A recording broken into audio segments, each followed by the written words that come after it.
Welcome back to What Are You Thinking, our podcast today. And we have incredible special guests, Mike Risley and the legendary Joe Warren. Mike's one of my friends of 20 years. He's a businessman. He has had massive success in his life, a well-accomplished national champion wrestler back in the day, and now he's a national champion businessman. Joe Warren, my goodness, 4 times world champion, Joe Warren. My goodness, you have fought your way in the arena and come out a mighty successful man. Anyway, thank you guys for being here today. This is really exciting to me. It just happened. You're here on business, here in New York City on big business, big stuff's about to go down. I want to talk, Mike, about this new enterprise. You're the chairman of the board of this Battleground Fighter Club. I don't even know exactly what you call it. Well, we rebranded ourselves because we branched out to add several pillars to our company. It's now called Battle Interactive Networks, but our main focus is on a combat sports league that's very unique. It's a 3-man team event and also an individual event. And, we're going to do a lot of star building and bring in a lot of star power with Joe and several of our other partners. So very excited about it. I saw Joe's name on there. Joe is beyond famous. I mean, he's a legend right now. I mean, more promotional MMA fights, right, than anyone in history. That's what it says. Yeah, you tell me. Okay. I know. I guess you were left out of the news, yeah, brother. Right, yeah, you never know what you did until a few years later, so. Well, you've certainly had your nose to the grind. You have been fighting. You have a legendary life story of wrestling and fighting, and what you've done has just been beyond human achievement. I can't even imagine what you've gone through, and I want to hear about it. So, Mike, thank you for bringing Joe here today, and you guys, what you're doing with Renzo Gracie, I understand, and other MMA fighters, and you got a mixed bag of martial arts here in the bag here. So both of you have a very similar past of being fighters, being wrestlers. Mike, you made it all the way to the national awards where you were the champion wrestler in college and high school, college, and then your collarbone broke. How did that happen? That was in '84. Getting ready for Olympic trials, and unfortunately, I had a good ranking, and you were a shoo-in for the Olympics, but then you broke your collarbone. Yeah. I mean, that wasn't in the playbook, was it? No, not at all. I had fortunately been pretty injury-free most of my career. That was the first real serious injury, and as you know, that sidelines you for a while. But I was able to come back and win the U.S. Open, and I kind of decided it was time to hang it up, which at that time, I was the old guy. I think I was 27. And now wrestlers are wrestling, especially Greco, well into their mid-30s. Yeah. So it's pretty amazing. It's like whole new supplements, vitamins. American Greco-Roman wrestlers are usually older. Yeah. Before we medal. Our country doesn't wrestle Greco-Roman wrestling. It's a collegiate-based country, so everybody else in the world wrestles Greco-Roman, and we start like 20 years too late. Right. Wow. So, Mike, you went into business. You went into Wall Street. You were on the New York Stock Exchange floor. You were trading on the floor back in the crazy days. Yes. You did that. You went on to do other things like what I remember the most is the times you've told me about Caribbean cigars. Yeah. You were the CEO. You founded a cigar company that exploded. Yes, it did. Mike, how would you describe your entire journey? I mean, you were before I met you. I met you at a place called church. Yeah. Which is which means different things to different people. Right. And so you had the guts to walk into a church where you were living a crazy lifestyle. Yes. So my days in New York City, I was a young single guy making way more money than anybody had any business making at that time. I think if I remember correctly, the limos would pick you up at 5 a.m. Yeah. And I was after a night of partying and stuff. Well, a lot of times we would be out so late that we belonged also to the Downtown Athletic Club as well as the New York Athletic Club. And we had gear everywhere to go to work. So if it happened to be 4:30 and the club was closing, or 5 o'clock, we would sometimes tell the driver, hey, just take us down here, get a steam, get a shower, pump some coffee into you and hit the floor and roll it. And 15 minutes after the close, we'd be at our favorite bar, Morgan Williams, across the street, and that's kind of how it went. So you had a number of things, habits to break. And change. Yes. And it was a lifestyle for the people that I ran with. A lot of my running buddies were ex-athletes, great college athletes. Everybody, it was a testosterone fest. And you had confidence, and you guys got away with everything. And they treated you like gods at college, right? Especially you with the world champ wrestler, Joe. We're going to get to you momentarily, but Mike, let's just get right to it. You had an encounter with God that changed your life. I did. Put you on a new course. I did. And I had always known God through my whole life. And I kind of blossomed out of a personal tragedy that had reoccurred a couple of times early in my life.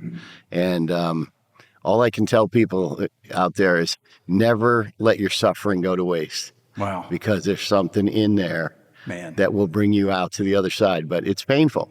Yeah. And fortunately, right at the right time, I met you and I met Lynette, and things I started to get some traction. We have a very dear mutual friend, Doug Shealy, who was great man, instrumental in getting me to Ron. But, I think if you believe and you have faith and you're walking forward, even though you're walking into the abyss because you have no idea if any of this stuff people are telling you is going to work for you. I mean, when you grow up a certain way and you have a certain lifestyle and you're never introduced to what the real essence of knowing God and living in community with people who know God, love God, a lot of times you get this image that a pastor would have a burlap sack on and he just, with sandals and just walking around, long hair. Yeah. You have this image that they're weak. Yeah. And when you came into our church, you met Pastor Adam Burt. He played NHL hockey. I mean, he would fight for a living, played hockey on the side.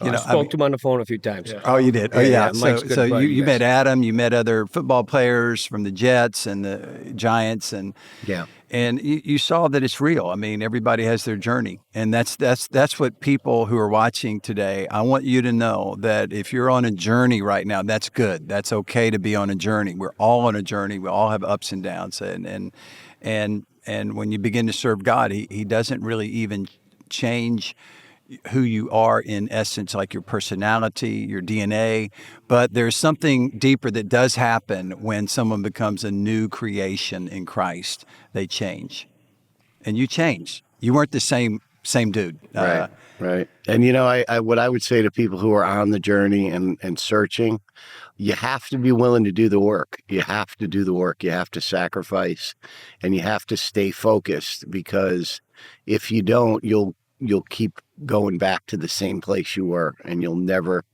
move to that next pad.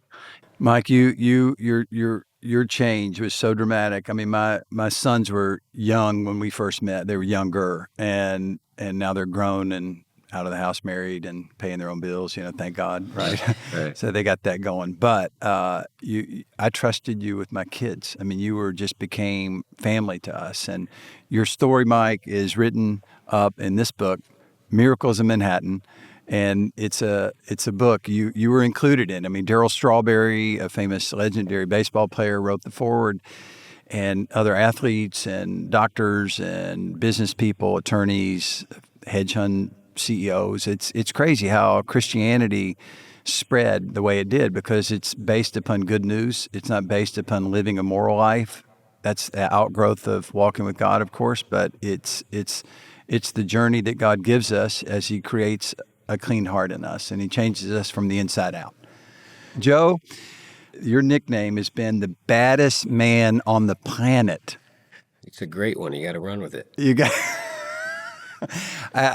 Everybody needs to know I'm talking to the baddest man on the planet today. I mean, this guy changed to the baddest man. Mike Tyson has that trademarked. He told me. And he's kind of a mean dude. So when he said that's me, I'm like, I guess I'm the baddest man now. Okay, changed pretty fast one day. You don't want to fight Mike. Okay? No, we're leaving Mike out of this room. That's for sure. I mean, Mike, you're welcome to come, but I'm going to have armed Mike, guards. I love you. Okay, don't listen to anybody here. That's great. I do have friends who are friends with Mike Tyson. I hear he's a great guy. What a great guy. Now, your story. You were from Michigan, You wrestled. You quickly became the best in the state, the best in the nation in high school. Then you went to college. And what happened there? You got some world championship stuff. Yeah, that happened. I was always trying to win wrestling. My dad didn't like wrestling. He was like, I remember him grounding me, taking my bike and telling me, who's the dumbest guy on the block? And I said, I don't know, he's probably a wrestler. That's what my dad said. And I'm like, what? And he's like, I just, you're going to be something better than that, he'd say. And my mom's like, I dated wrestlers. They're great people. So like, they're like, if you can stay focused in class, we'll let you wrestle, So that was really kind of how it, my buddies all wrestled. Their dads wrestled in college, and I'd go to practice and just get my butt kicked by these guys. And for some reason, I liked it, and I had to work hard at some people are naturally talented and pull the trigger. I had to work hard to try to get the opportunity and the technique and the skill set to be able to win. So it was a lot of work, but then, you're a special person to be a wrestler. We work so hard for these little teeny medals, no money. It's a personal gratification thing. You learn how important it is and how strong your brain is to, if you talk yourself into things, how you can do anything you put your mind to. And I learned at a young age how strong my mind was. And if I could talk myself into it, I didn't need anyone else to tell me I could do it. So the name of this podcast is What Are You Thinking? Mm-hmm. How important were thoughts in your journey to be such an excellent? Well, I think mentally I was the strongest. Wasn't physically the biggest, but I just believed in myself, And I learned at a young age, probably from Coach Gable and the Iowa guys, that if you believed in yourself, you didn't need anything else, And that if you told yourself you were going to win, you can go get the job done. You don't need, So that's how you were raised. Yeah, and I just learned that. I mean, I was raised in a Catholic background. I didn't kind of swayed away from religion. I wasn't, I was too hyperactive for church, I think. How important was wrestling in your life? It was very important. Kept me focused, kept a dream in front of me, kept will. And I would fight towards these goals that I always wanted, try to keep achieving these goals, keep moving forward. And I think wrestling taught me that, So you were a world champion more than once. Yeah. What is that like to have that kind of achievement? It's satisfying, because as a kid growing up, you train so hard to win one little tournament. Mm-hmm. And then you think it might change your life. Everybody out there, you become a superstar because they tell you are, not because you change personally. You understand? So it's what the public says, oh, he's a superstar now, when you're the same person. So you feel like when you win these things, you should change. But then you notice you're the same person and that you were this champion for your whole life, and now you're just figuring it out. How do you take that into the rest of your life? I mean, you're married. Yes. Joe Warren is married. Happily married. I got 2 babies. Or, well, they're not babies. They're 14 and 13 now. So yeah, they were teenagers. Yeah. So I got. Are they like you or like their mom? They're smart, super smart. My daughter's just like me, and my son's. He just decided to wrestle this year in 8th grade. We've been trying to teach him to wrestle since he couldn't walk, and now he wants to. He's like 5th in the country in the chess nationals the last few years. Just really kidding. smart. Wow. But he's 5th. Wait a second. Hold on. 5th in the country in chess. Yeah, the chess nationals. So he's brilliant. He's just his brain works that way. And now he's wrestling. Well, he won like 4 matches. It was brand new. He's 5'10", 170 pounds. By the way, 5'10" is taller than you. Oh, so yeah. So he's a big old monster. And 14 years old. Yeah. So he's just a big kid. He's a good kid. He just wasn't a serious athlete, but me and my wife were, so we knew he would probably. So your wife is an athlete too? Yeah, she was a gymnast, and yep. But so he started wrestling, and he's so smart. We'd be in the kitchen. And he'd say, Dad, what do I do now? And I'd show him. And the next day, he'd go pin a guy with it. And I'd send everyone to and he's like, I'm no good at this. I'm like, you're no good at this. He has an unfair advantage, But this chess thing is what's so fascinating to me. It's like, I don't know you to be a chess master. Well, I'm telling you, the chess and wrestling are very similar, I guess. He's got the Warren DNA gene pool going for him. Unfair advantage is what we would call it. But you've used that unfair advantage because some other people have the unfair advantage, but they don't make the most of it. Yeah. So how much of it, once again, of that is your thought world and your thought life? Well, I live and die with the mindset. I talk to myself in a mirror. And get out of here. I talk to I do the same myself. thing. Yeah. It's the way that gets me out. Get out of the shower and I'll talk to myself. I'll be like, baddest man on the planet, and just start talking to myself until I start getting tingles. Then I smile and I try to go get the job done. But you can't lie to yourself. I can lie to anyone else, but you can't really lie to yourself. It took me a long time to be able to talk to myself in a mirror. I'd have to just kind of look in internal thoughts. You're thinking, but you can talk. You know what, Joe? This is real because as a college student, when I met Jesus Christ, and it was that life-changing moment for me. Went on to do what I would call mirror talks. I'm telling you, it helps. So now, and I don't talk about this in public, but that began the process of changing the negative slate in my brain. It was all negative. It was all about how do I get ahead? How do I use people? A lot of fear.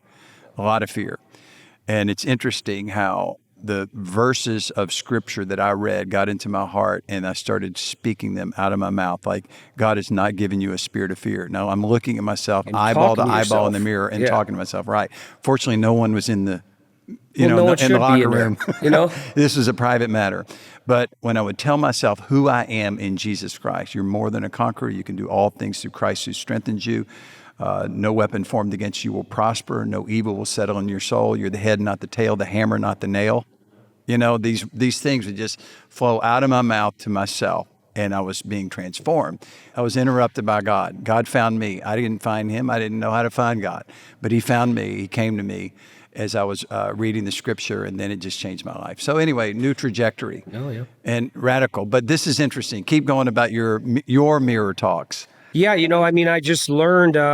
But did anyone teach you to do that? Yeah, like Coach Gable and the Iowa guys, they taught me this as a young kid. This is the legendary Coach Gable. Yeah, right? they used to teach me if I believed in myself.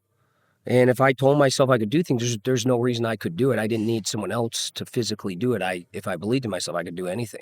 And they would teach me about mentally believing in myself, and I didn't need anything else. So they started talking to me about talking in the mirror, and they said, if you're going to be a killer, you got to embrace it. And this is Coach Gable. Well, this is Lincoln McElravy and the Brands and all the guys on his team. They were crazy, okay? Like, they're the best wrestling group in the world. I'm going to give you a confession here, and I'll give everyone. I think wrestling is the greatest personal sport on the planet. I think it's just you. It's up to you. I mean, yes, you have a team. You win individually to help your team. Right. You do that. You contribute we can't come out and help you. But I don't really see it like as a team sport like basketball or football. You're out there to beat that opponent. And you want to drop one in the bag for the team, give them a point, right? Right. And wrestling really is your character's built in the practice room.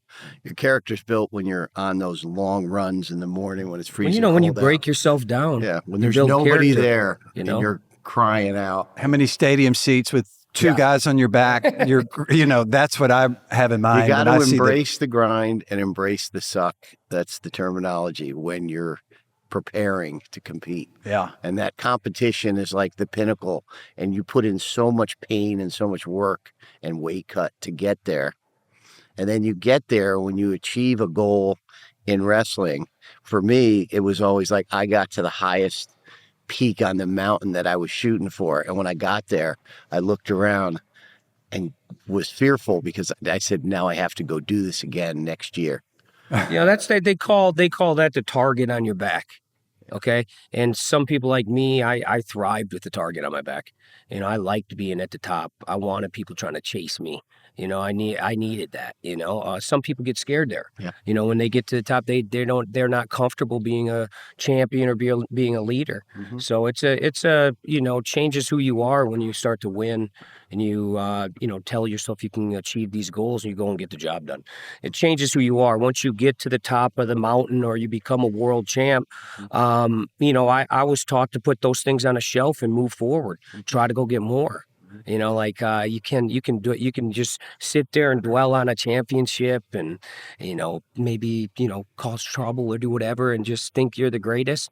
Or you can put it behind you and continue to move up that path. Once you achieve a goal, like I was a goal setter. Long-term, short-term goals.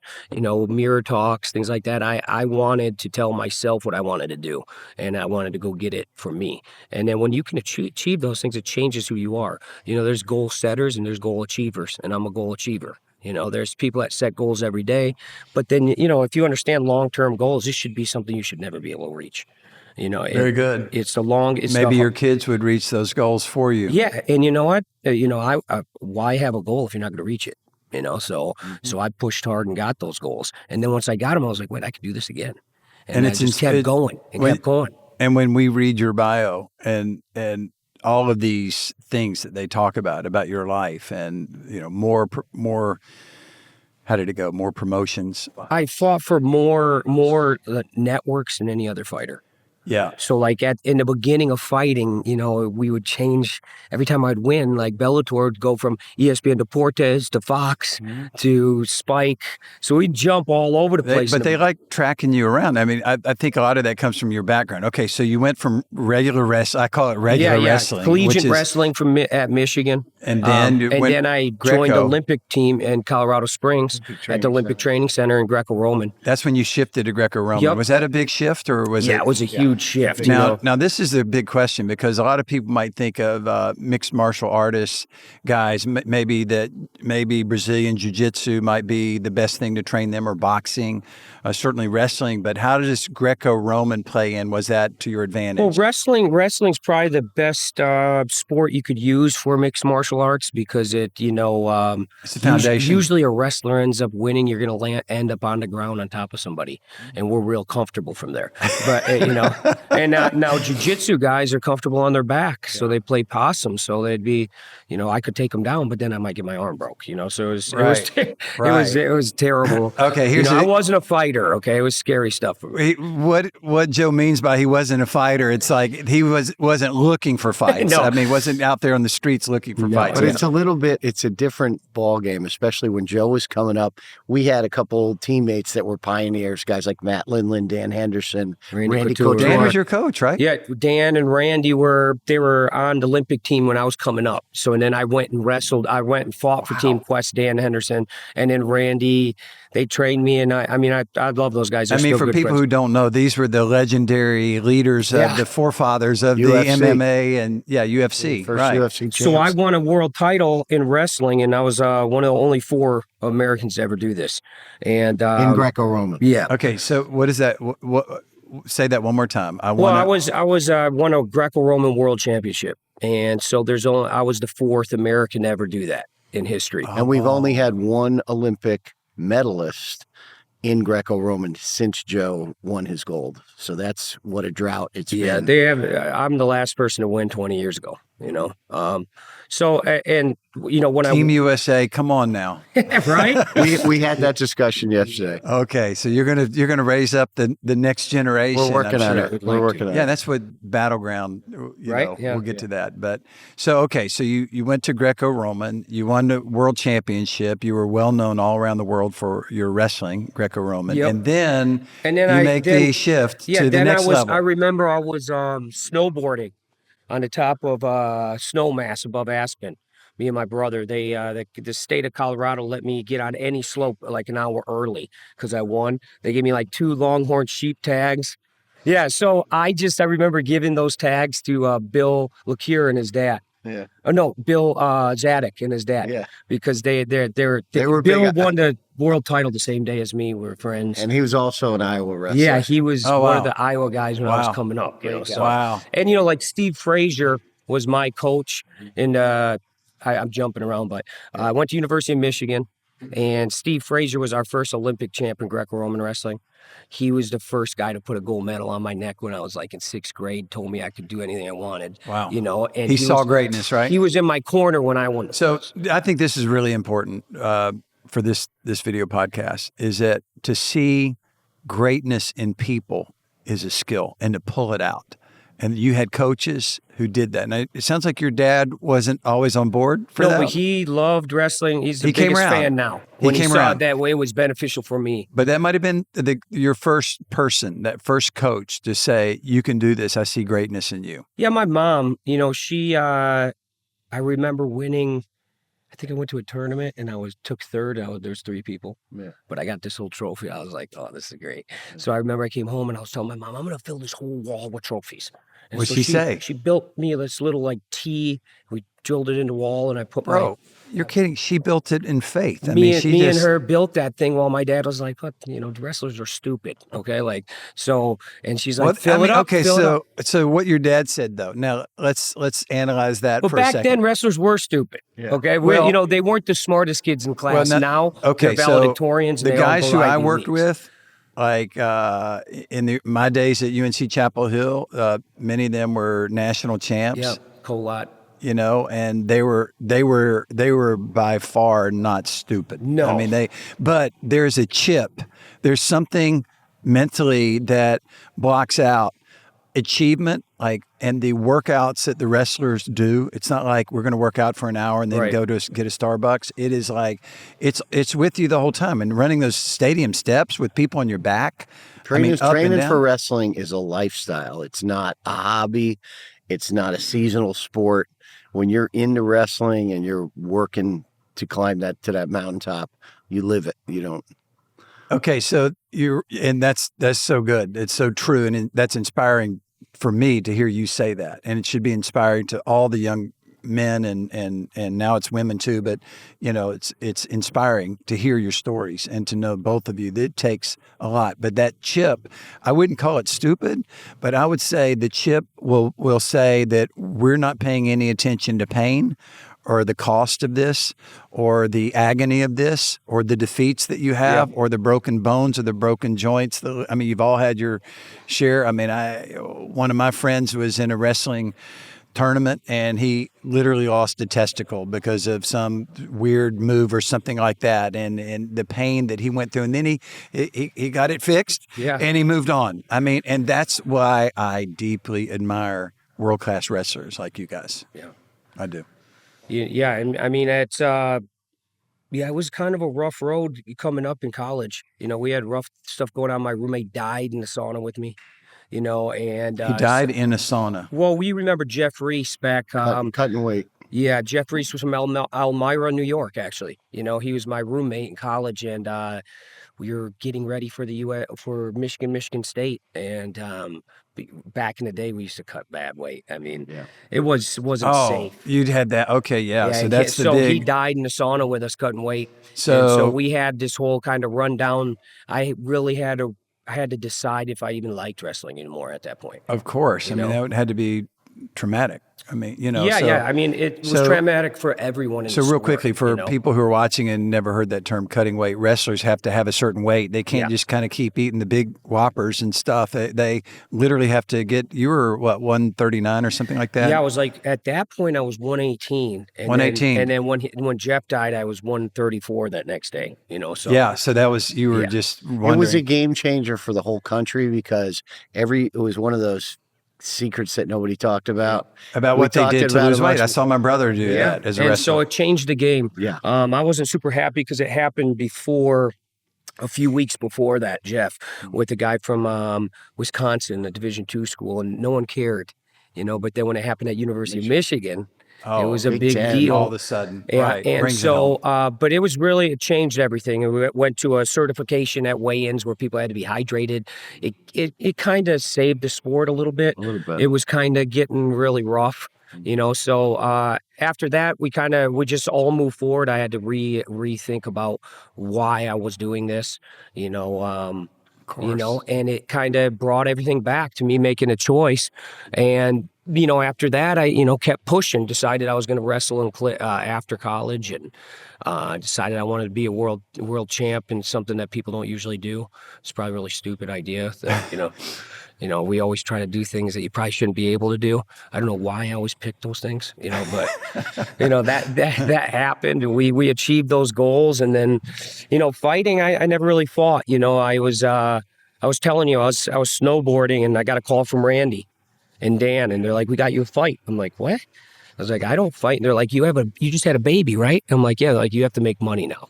And I said, that's how it happened. Yeah, and I said, what do you mean? And he's like, that kid needs to eat. And I'm like, necessity is the mother of invention. And right? so I'm like, I don't fight anybody. I'm like talking on the phone. I'm on top of the mountain. They're like, listen, you're going to get on a plane in the bottom of this mountain. And they just flat out told you what to do. They said, get on this plane. You're going to fly to Vegas. We're going to have a practice. Go straight to Japan. And I'm You've like, got to be kidding. So I'm like, so you didn't have any time. I mean, I never fought now wrestling, and then you get into fighting where, okay, they're hitting your face. Yeah, I never really did that. I never punched people. I was a wrestler. Right, not a fighter. So you had the foundation, of course, but then to go in and learn boxing, did you have to learn boxing? Yeah, I mean, I jumped in, they threw me in the deep end with, lead boots on. I fought, they wanted me to lose. Okay, I was the American world champ that wanted to be beat overseas. It was called Pride Championships. Pride Championship in Japan. Yeah. So okay. It was the biggest promotion at the time. It was bigger than the UFC. I actually remember that. Yeah. I remember that. So by the time I got to Japan, it changed to Dream because the UFC bought Pride and changed it to Dream while I was on my way over there.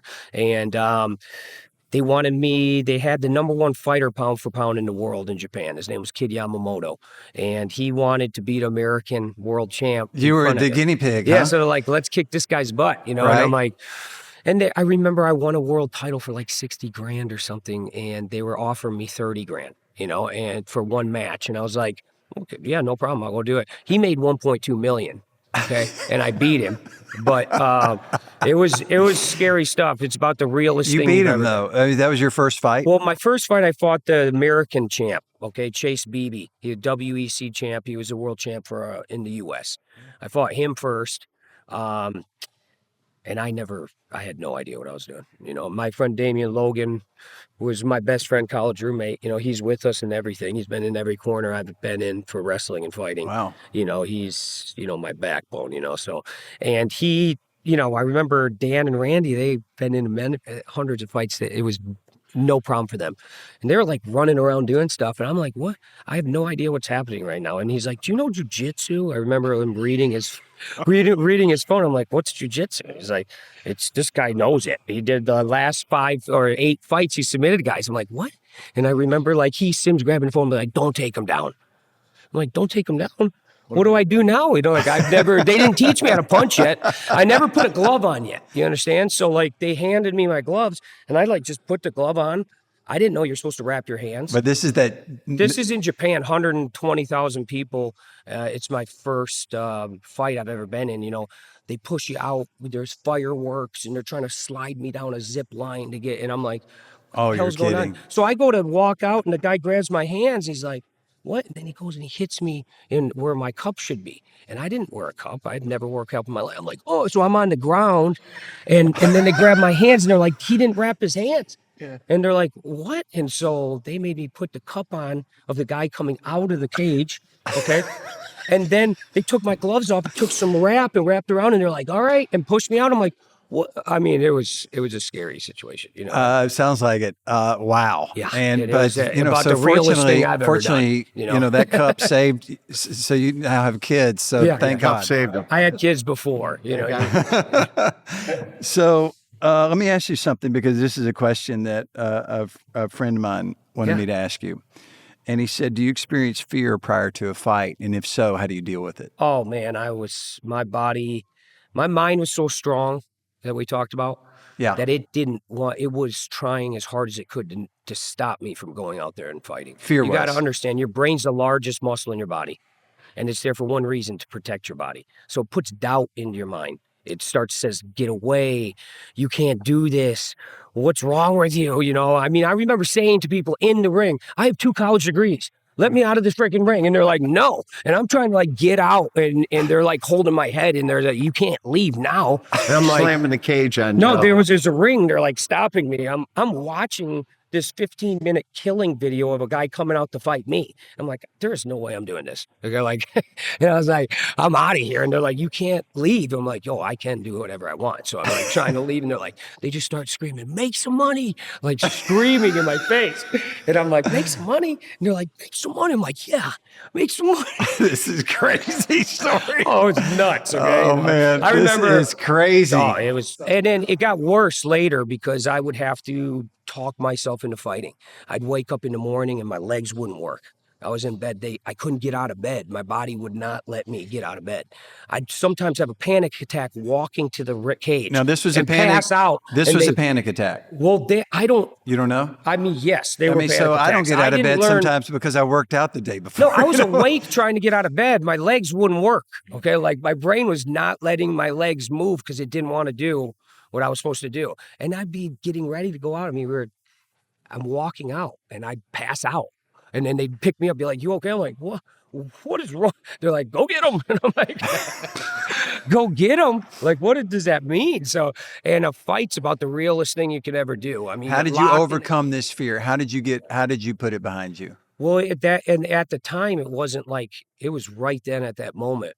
They were trying to stop me. I had to mentally just turn the switch, become the baddest man on the planet, and go get the job done. And it was a turn the switch. People talk about that, but they say flip the switch. What that means is shut your brain off. Okay? Stop thinking and go react. Yeah. Okay? If you're thinking when you're competing, you're probably going to lose. Okay? Well, because you're not fast enough to be thinking and to reacting at the same time. Yeah. We would call that in my world, we would say we're walking by faith and not by sight. Yeah, crazy. Where we have to overcome our five senses, and that's where faith kicks in. And it's just, it wasn't easy, but that's what you deal with in wrestling a lot, is dealing with that fear and being able to put it behind you and push through that. So let's ask you a question about MMA. How did that work for you as far as like for your whole life? I mean, here you are now, you're living a different life now that you've just left this world, but how did that affect you in your marriage, as a dad, as a citizen? Well, I was always an athlete, so that's, my wife knew that when we were getting married. She's a stud, she doesn't. She's a stud. She doesn't mess around. I think that's the first time I've heard someone just tell that their wife is a stud. She doesn't mess around. She kind of expects me to win if I'm going to train this hard. So when she sees you bloody and beat up, how did she handle that? Like, that's part of it? Yeah, it's just part of it. I walked in on my friend Adam Bird, the hockey player, our hockey player, mutual friend, and he had taken a puck to this side of the head, and his wife called me and said, I want you to come over and pray for him. Yeah. And I went in to see him, and first off, she was like, this is just normal. Come on in. And I walked in and I started crying because his head was like a pumpkin. I mean, the whole thing was just blown apart. He needed to have screws and plates put back in his head. Of course, you didn't have that. At least I don't think you had screws and plates. No, but I've done that to people before. Okay, what is pain like? And like, I can't even, like you said, I'm not a fighter. I'm definitely not a fighter. Okay, you are a fighter, but I'm definitely the kind of guy that would be like, if it's a sword fight, I'm gonna fake the sword sticking out. It's like, oh, they got me. You go take it. Take the battle. I'll be back here. I'll be praying for you guys. Yeah, right. So I go in there. I see Adam Bird, his head swollen, and I just got choked up. I didn't know how to handle this. But he was like, hey, everything. It's like normal. So how do you deal with pain? I mean, is that? And all the fighters have to deal with pain. Yep. But if there's one thing I've noticed about MMA fights, and I'm no expert on this, I've never seen, hardly ever have I seen someone showing pain. Well, I mean, I think a lot of my coaches, Steve Frazier, my Olympic coach, used to teach me the best champion is the best actor. Wow. You have to be able to act like everything's fine all the time so that you can't let your opponent see your weakness. You know what I mean? And so that was something that happens a lot. Adrenaline, being in that fight at that point. I mean, it changes, you don't, it's really a fight or flight reflex at that point. You're going to bite down and you're going to win, or you're going to just get beat to death, and that's, that's the real truth about the sport. It's a very violent sport. Yeah, and as far as fear goes, and Joe saying you have to be a good actor, I can remember pacing back and forth like a caged animal on the side, going out for a national title first time. And I had a grimace on my face, and I'm shaking my fist. I was terrified. Yeah. Absolutely terrified. Well, and until somebody grabs you, and then the switch goes off. Wrestling, you can get out of bounds. Right. You understand? So you can get out of bounds, you can restart, take a deep breath. In the cage, he almost got me, you know. And you get locked into a cage, and the only way you get out of there is if the other one's sleeping. You understand? So Yes.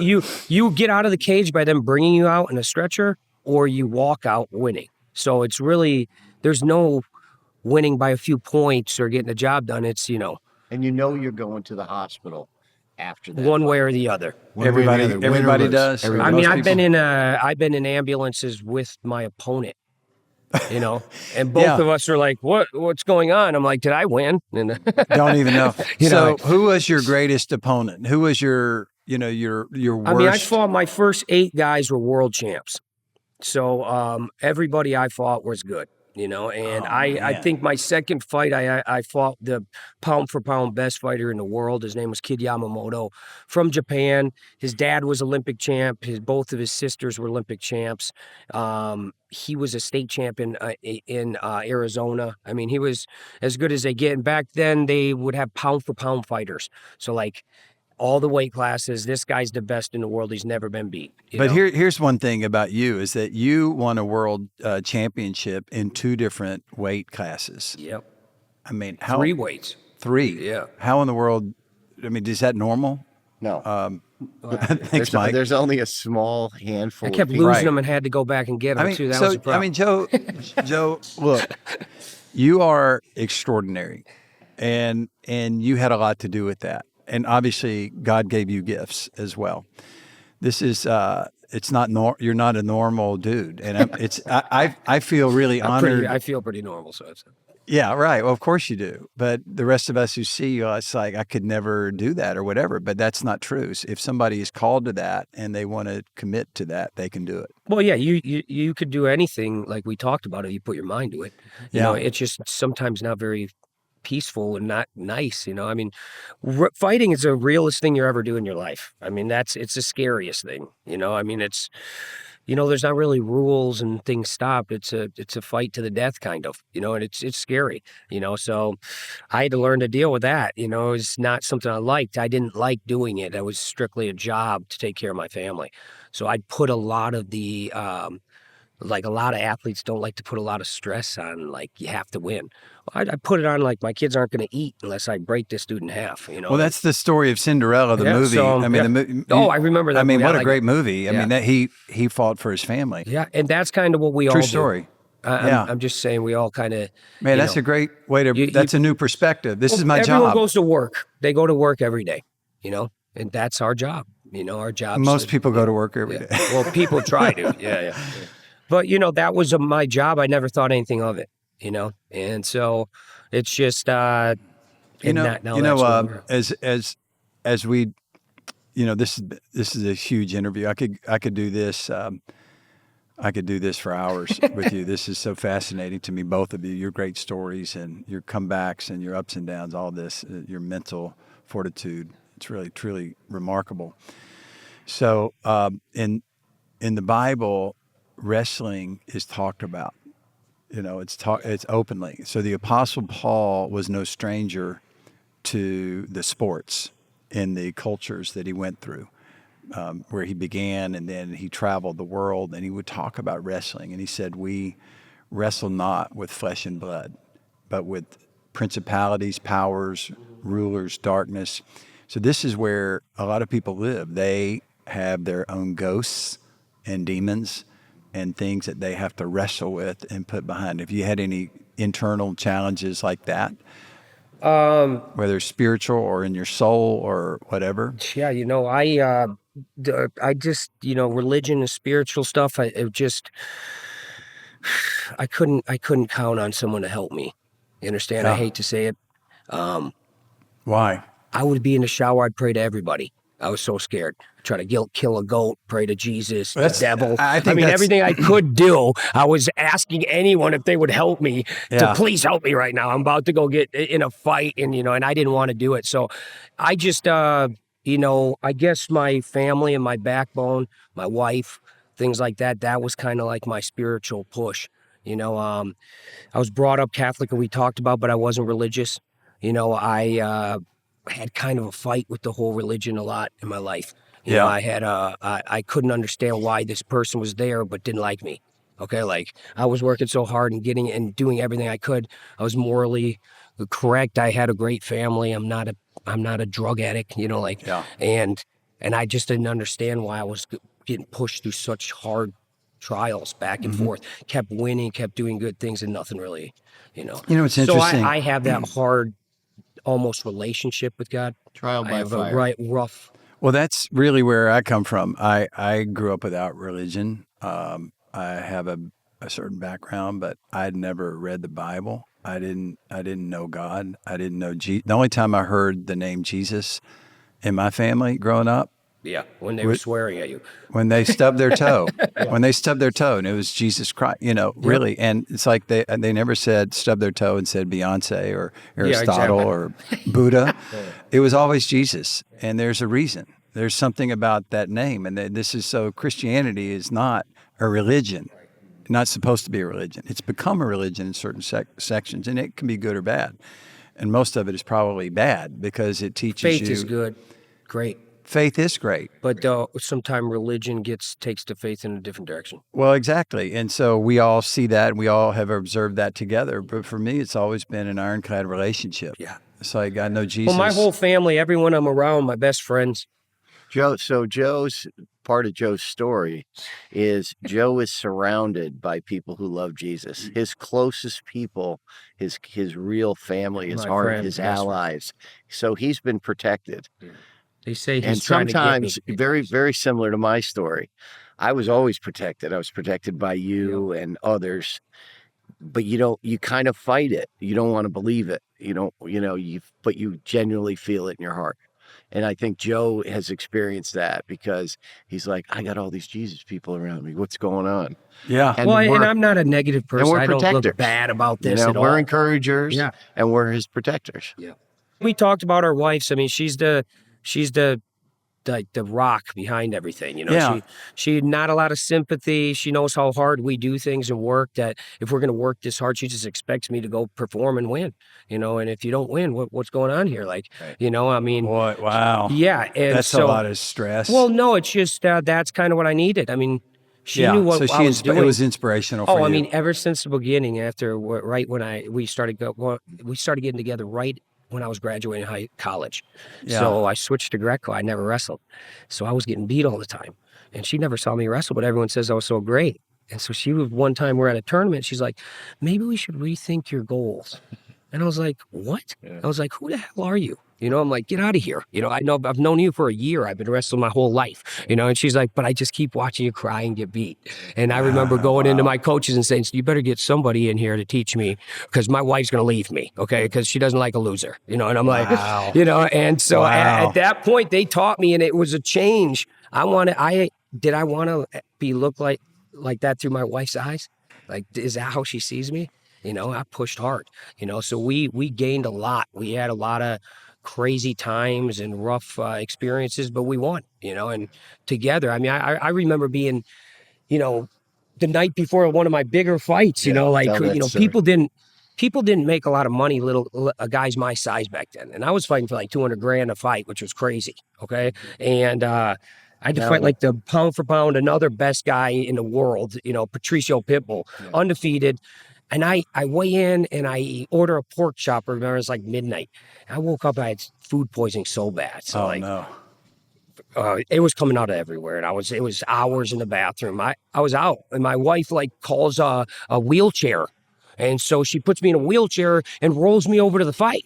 And I'm like, honey, I can't do this. And she's like, dude, you're going to kill me if I don't get you over here. So I'm passed out, and they're like, Joe, you're up in a fit. And I'm like, I can't even wake up. And my phone's like like dinging on the ground, and they pick it up, and my wife's like, "Warriors don't eat," you know, like, and I'm like. I'm like, what? You know, so I wake up, I'm like, I better, you know, this is wartime, you know, turn the switch and try to get that thing down. But yeah, I mean, that's the kind of backbone you need to try to get through that stuff. And he won the fight. Yeah, I won the fight, but it was just kidding. It was just craziness, you know. It just and it's just. Where was this? This was it was outdoors somewhere, Kentucky maybe. Yeah, Louisville or something. Yeah. Louisville. But it was crazy. It was, you know, and those things we've kind of grown together, me and my wife. You know, we've been on this journey together. You know, and so it's been ups and downs, but I mean, we're still rocking and rolling. So you know, here's something that also we should think about really and talk about. What are you thinking? Because we're all going to die, right? We're all going to die. It's appointed for us to die. That's what we all know to be true. I don't know anyone who has made it past 150. Right. You know, I've never seen it or heard of it. And more importantly, everyone has to deal with death. And so God does something for us in our weakness, in our frailty, in our humanity. He does something for us, and it's a word called forgiveness.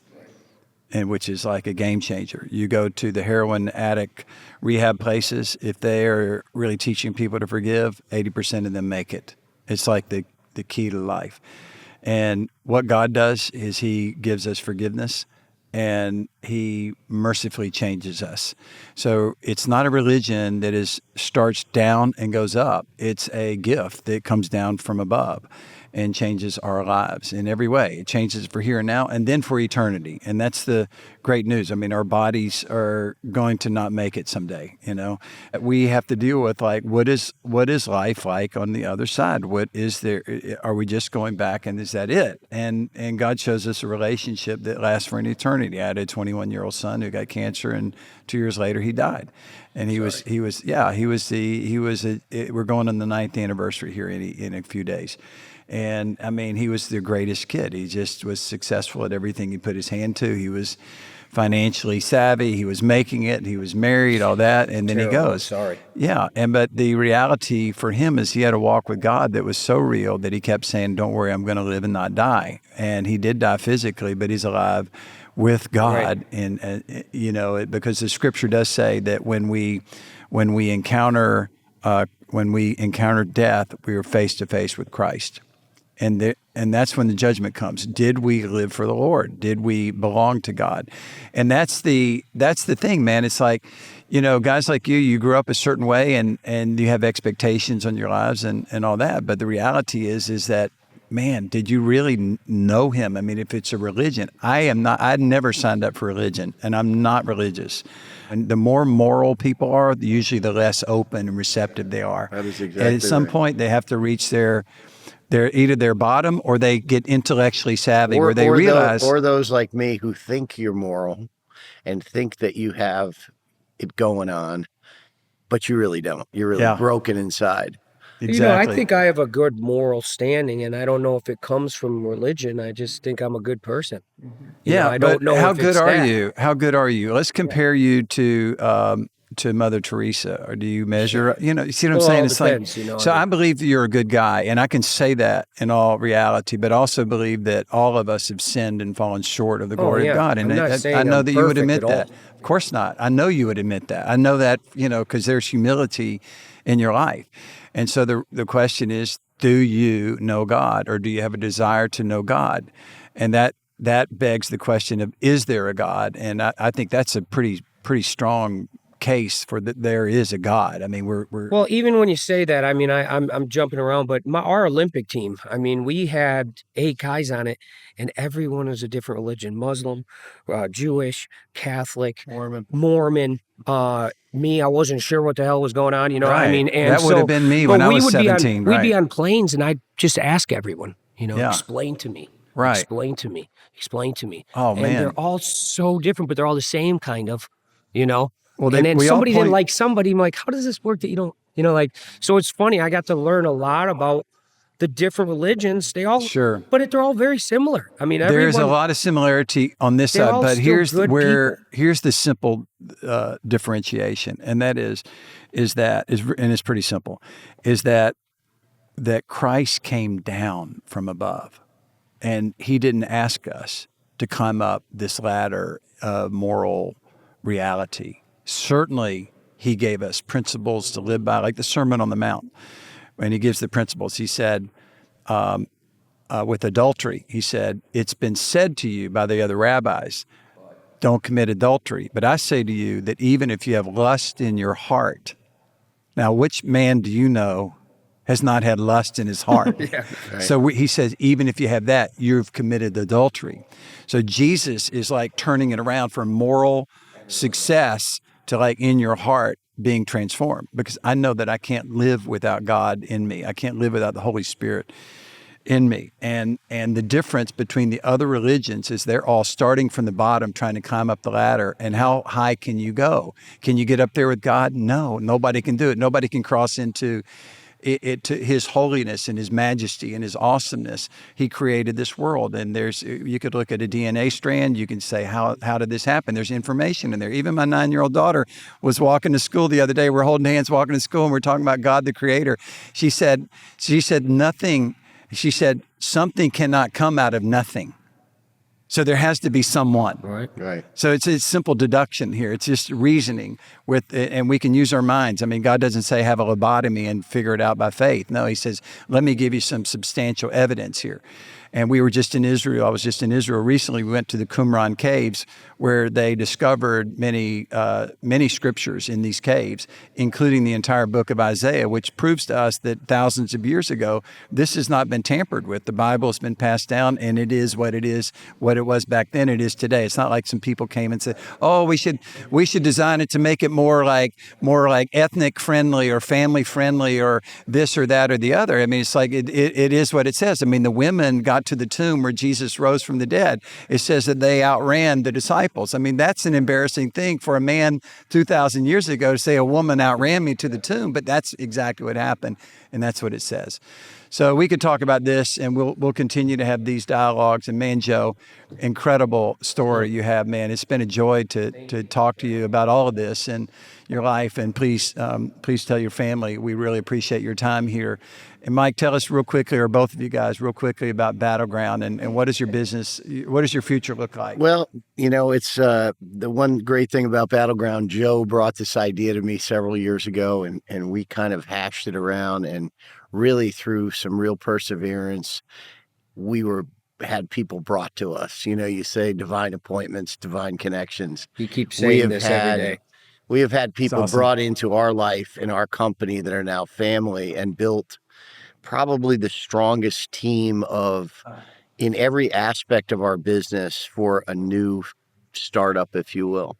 And it is all about the people. I think everything you do is about the people, and we're so fortunate because we get to work with our best friends and to really build a great enterprise in something we love doing, in the combat sports arena, the media world, and now we're transitioning over to interactive social media and kind of walking the tech line. Mike, is there a website people could go to find out? www.fightbattleground.com. Fightbattleground.com. Well, that's great. You guys are absolutely incredible. Really appreciate this time to interview. Mike, your story is in the book, Miracles in Manhattan. People can go on Amazon and find that book, find your story, find 50 incredible, miraculous stories.